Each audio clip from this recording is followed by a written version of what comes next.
2024년 8월 15일 목요일 돈다방 미쓰리 시작하겠습니다. 자, 오늘 주식시장이 열리지 않는 관계로 8월 14일 수요일 뉴욕 증시 마감 현황 간단하게 전해드리고 저는 잠시 후에 새날에서 다시 인사를 드릴 건데요. 8월 13일 화요일 뉴욕 증시는 7월달 생산자 물가 지표가 둔화된 거를 확인했는데 전문가들은 우와, 생산자 물가 지표가 둔화됐어. 그럼 이제 금리 인하 가능성 커졌어. 이렇게 뉴욕 증시 상승을 해석했습니다. 제가 어제 썸네일에 그렇게 달아드렸죠. 생산자 물가 지수 둔화에 왜 금리 인하가 필요하니? 라는 썸네일을 달아드렸습니다. 저도 100% 자신할 수는 없는데 그럼에도 불구하고 사람이 계속 생각하고 마음을 다지면 그 생각과 마음이 행동을 좌지우지하는 것처럼 저는 항상 주식시장을 바라볼 때 그리스 신들이 구름 위에서 저 땅에서 왔다 갔다 하는 인간들을 이렇게 내려다본다는 그런 시각으로 유지하려고 되게 노력을 많이 하거든요. 그래서 뭐 다른 건 모르겠습니다만 최소한 주식시장에서 일어나는 일에 대해서는 이게 말이 돼? 이게 왜 이런 해석을 하지? 라고 계속 딴지를 걸게 되는 겁니다. 뭐 예를 들면 최근 들어서 제가 한 6월달, 7월달에 계속 얘기했던 부분이 이거죠. 지금 여러분 주식시장 미친 것 같다고.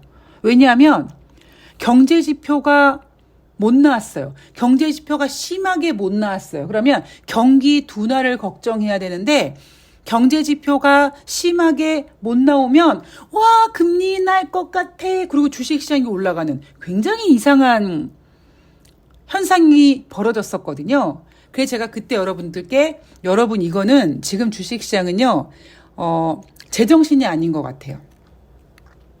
그래서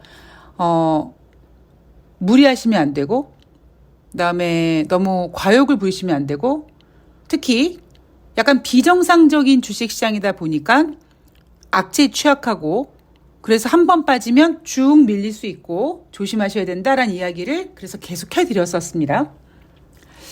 자, 생산자 물가지표는 둔화됐고 7월 14일 수요일 소비자 물가지표 둔화됐습니다.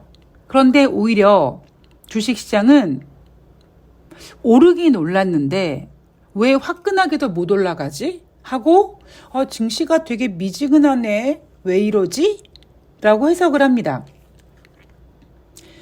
구름 위에서 지상을 내려다보는 그리스 신들의 마음으로 보면 8월 14일 수요일 뉴욕 증시가 미지근한 이유는 너무나 당연한 일이거든요. 다시 복습을 하자면 생산자 물가 지표가 둔화된다고 금리 인하할 필요가 없다라는 겁니다. 마치 미국 경제 지금 골디락스야, 미국 경제 연착륙이야 라고 100% 확신한다면 금리 인하를 할 필요가 없다니까요. 연준이 선택할 수 있는 카드는 금리 인상, 금리 인하 말고 금리 동결도 있습니다. 근데 지금 미국은 경기가 나쁘지 않아. 인플레이션이 잡혔어. 그러면 이렇게만 해석하면 골디락스야. 미국 경제 연착륙이야. 라고 주장하면서 정작 필요한 건 금리 인하야. 라고 굉장히 지금 모순적인 모습을 보여주고 있는 거거든요. 자, 7월달 소비자 물가 지표를 보면은요. 전월 대비 0.2% 상승했습니다. 시장 예상치에 부합했어요. 어떤 지표가 전월 대비.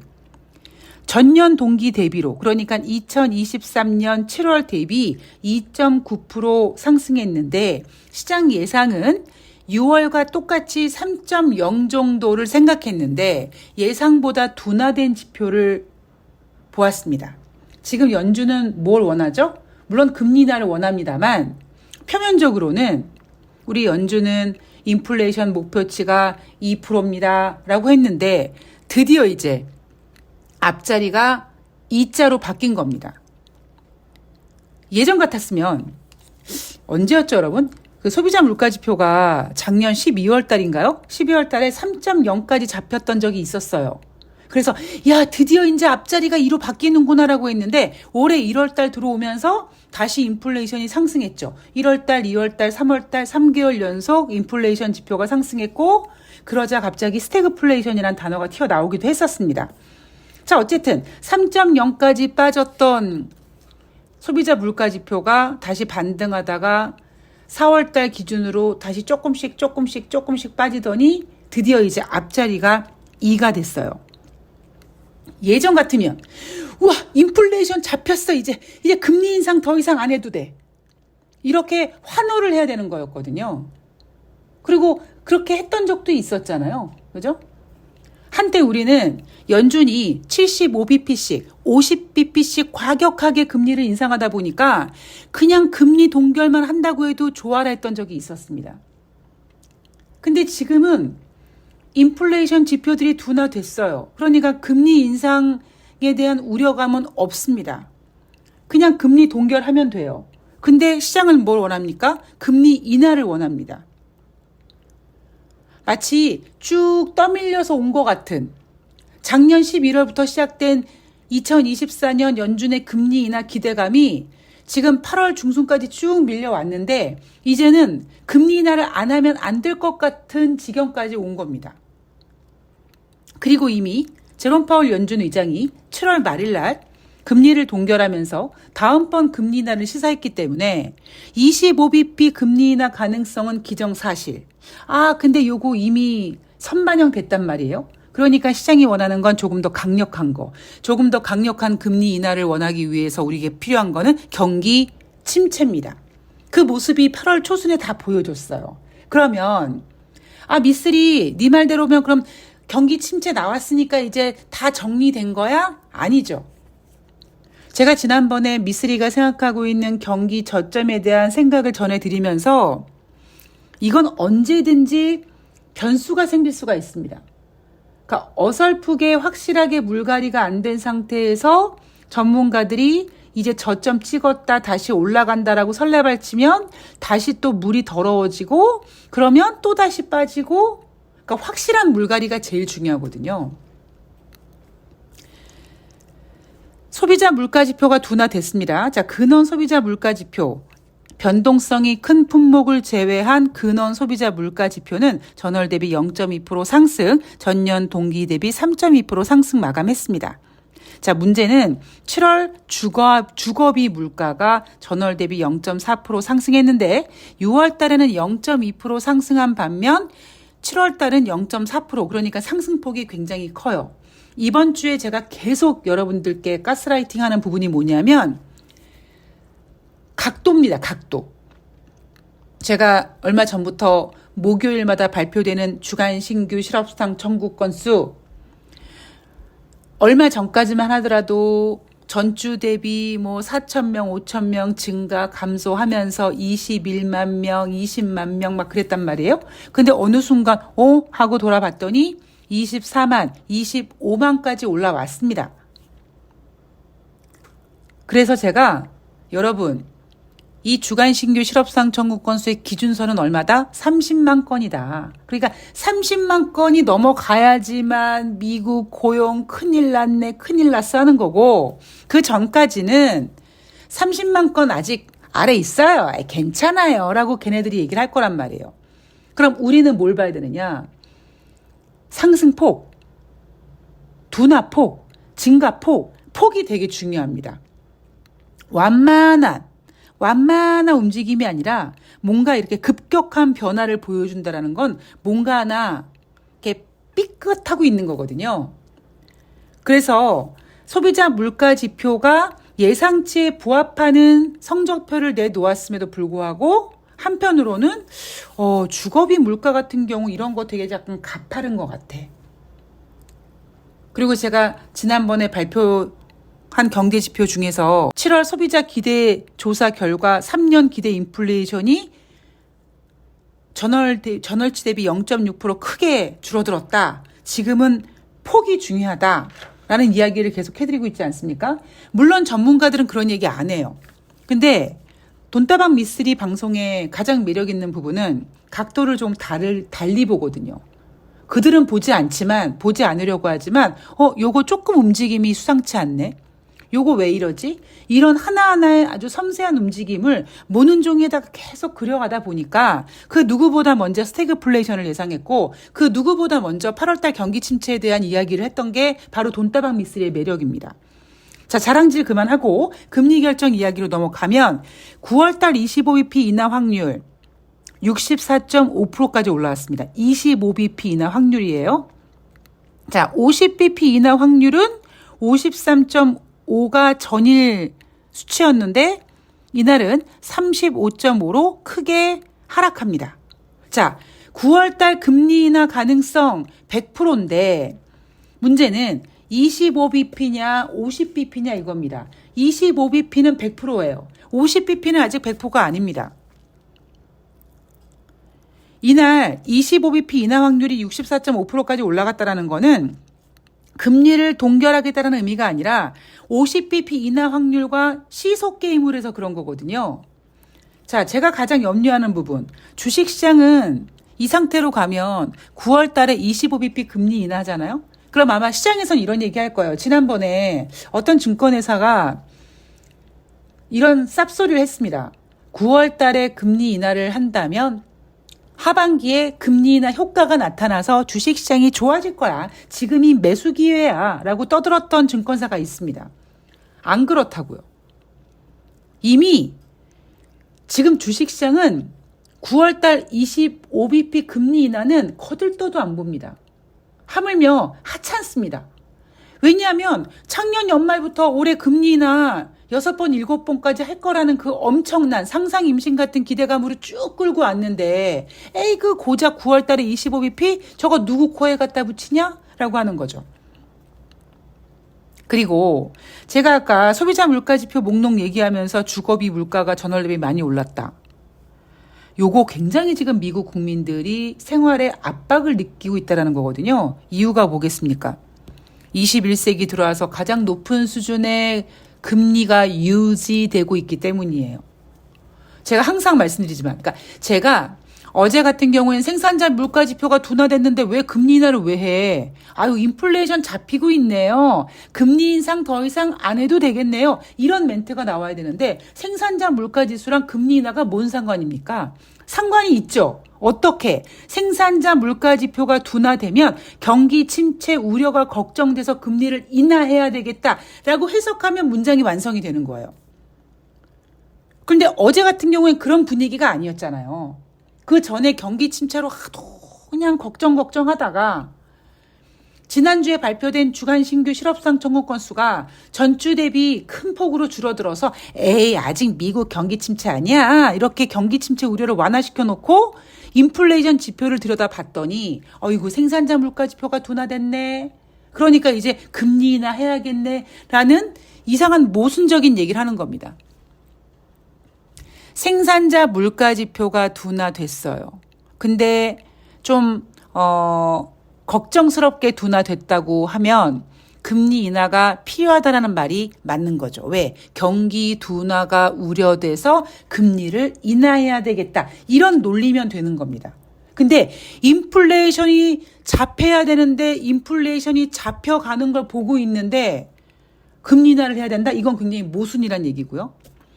7월달 소비자 물가 지표가 예상치에 부합했지만 둔화됐지만 시장이 미지근한 모습을 보여줬던 건 뭐냐면 아직까지 지금 시장은 경기 침체 우려에서 벗어나지 못했습니다. 완벽하게 벗어나지 못했어요. 그 이유가 뭐냐? 저는 이런 생각을 하는 거죠. 제 머릿속에 있는 미국의 거의 모든 경제 지표는 지금 기준선 아래에 있습니다.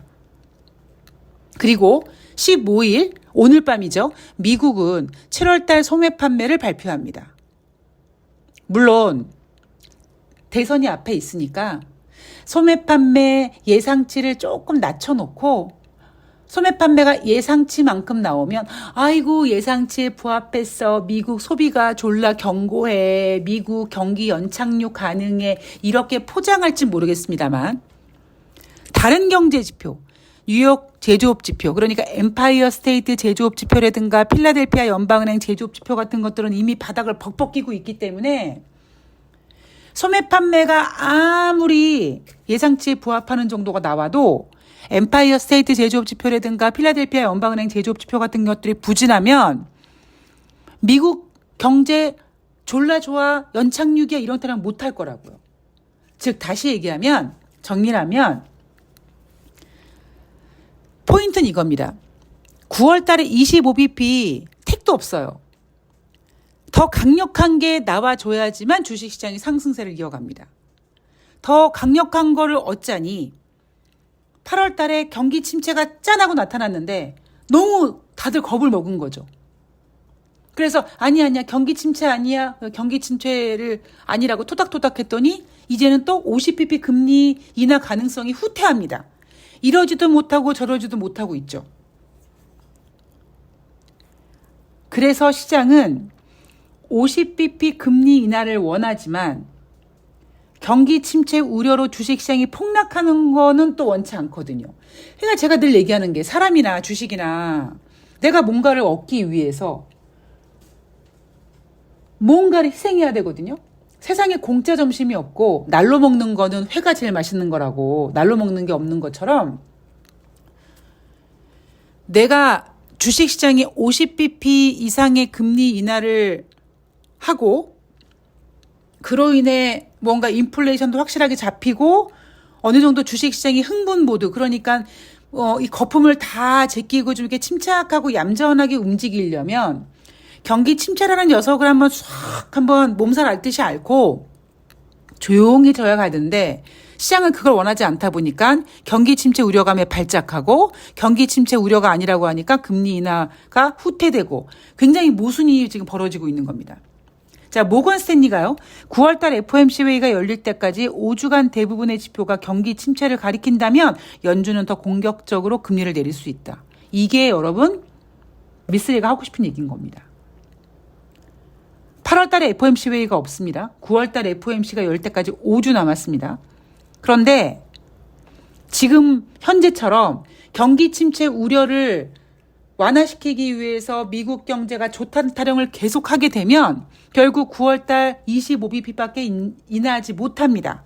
근데 모건 스탠리가 뭐라고 합니까?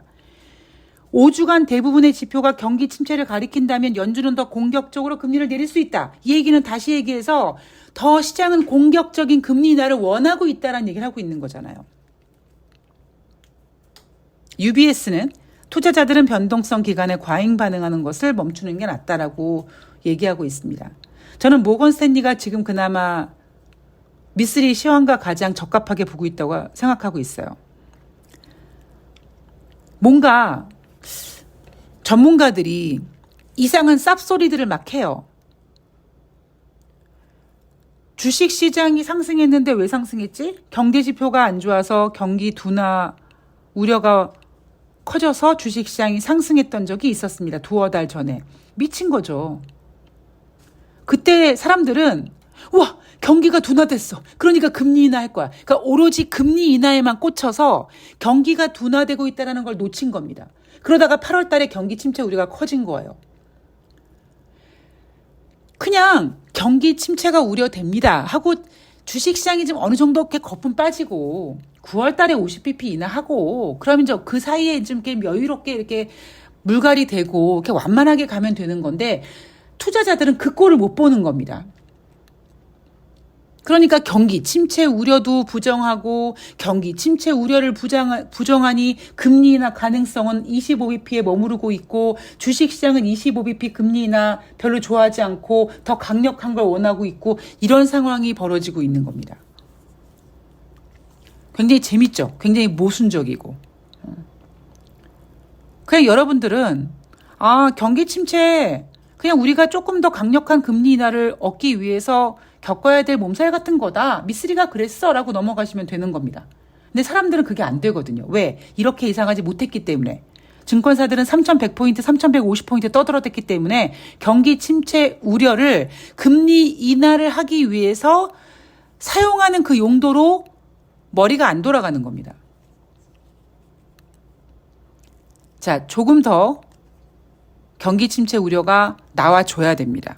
제가 지난번에 주식시장 코스피 미쓰리 저점 어디까지 생각해? 그래서 장중에 2400 깨질 수 있고요. 막 이런 거 했더니 그 얘기하자마자 바로 다음날 그런 지경이 벌어져서 제가 굉장히 혼란스러웠다고 했잖아요.